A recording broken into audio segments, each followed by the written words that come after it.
চলো আজকে বানানো যাক ভেজ স্প্রিং রোল। তোমরা কে কে বাড়িতে স্প্রিং রোলটা ট্রাই করেছো অবশ্যই কিন্তু আমাকে কমেন্টে জানিও।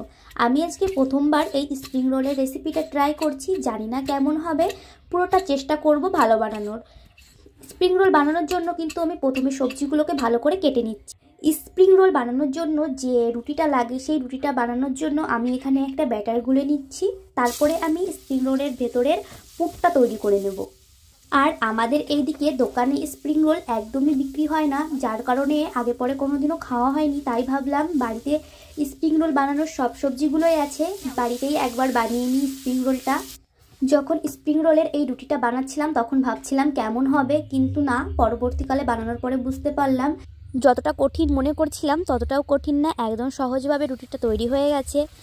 স্প্রিং রোলগুলোকে কিন্তু লো টু মিডিয়াম আঁচে ভাজতে হবে, না হলে কিন্তু একটুও মুচমুচে হবে না। হাতে সময় নিয়ে আমি স্প্রিং রোলগুলোকে ভালো করে মুচমুচে করে ভেজে নিয়েছি। এই রেসিপিটা ফলো করে তোমরাও বাড়িতে একবার ট্রাই করতে পারো।